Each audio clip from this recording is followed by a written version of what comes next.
السلام علیکم۔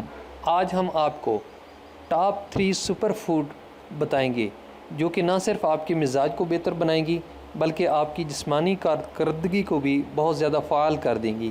Corona virus کی الٹی سیدھی خبروں کی اور لاک ڈاؤن کی وجہ سے کئی لوگ نادیدہ ذہنی تناؤ اور ڈپریشن کی وجہ سے خراب موڈ کا شکار ہو گئے ہیں۔ اب آپ کے گھر میں موجود ایسی غذائیں ہیں جنہیں کھا کر مزاج کو خوشگوار بنایا جا سکتا ہے۔ ایسی غذاؤں کو سپر فوڈ بھی کہا جاتا ہے، لیکن ماہرین کا خیال ہے کہ مراقبہ، دعا، بھرپور نیند اور کوئی ہلکی پھلکی جسمانی مشقت سے بھی مزاج کو بہتر بنانے میں مدد مل سکتی ہے۔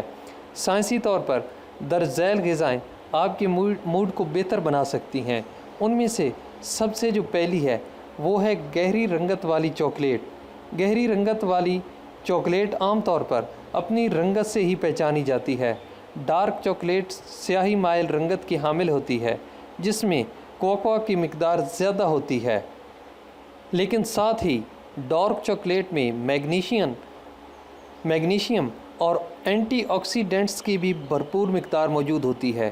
یہ دونوں اجزاء مل کر دماغی تناؤ کو کم کرتے ہیں۔ اینٹی آکسیڈنٹس خون کی رگوں کو کشادہ کر کے خون کی فراوانی کو ممکن بناتے ہیں اور یوں جسم کے ہر حصے تک خون اور آکسیجن کی بھرپور مقدار پہنچتی ہے۔ اس طرح نفسیاتی اور دماغی طور پر سکون محسوس ہوتا ہے۔ دوسرے نمبر پر جو سپر فوڈ ہے وہ ہے کدو کے بیج۔ کدو کے بیج بنیادی طور پر انتہائی مفید غذاؤں میں شمار ہوتے ہیں۔ اس میں بھی میگنیشیم کوٹ کوٹ کر بھرا ہوتا ہے، جبکہ زنک کی بدولت دماغ کو سکون ملتا ہے اور اعصاب پر اچھا اثر پڑتا ہے۔ تمام غذائی ماہرین متفق ہیں کہ میگنیشیم اور زنک بدن میں جا کر سیروٹونن کی مقدار بڑھا دیتے ہیں۔ سیروٹونن کو خوشی کا نیورو ٹرانسمیٹر بھی کہا جاتا ہے۔ اس طرح کدو کے بیج کھانے سے صحت بہتر رہتی ہے اور دل دماغ بھی سکون ملتا ہے۔ تیسرے نمبر کی سپر فوڈ مشروم یعنی کھمبیاں ہیں۔ کھمبیاں اور مشروم اب پاکستان میں بھی دستیاب ہیں۔ دماغی قوت کے لیے ان کی اہمیت سائنس سے بھی ثابت ہو چکی ہے۔ مشروم میں وٹامن بی کی غیر معمولی مقدار موجود ہوتی ہے جو دماغ تک براہ راست توانائی پہنچاتی ہے۔ اس طرح دماغ بہتر طور پر کام کرتا ہے۔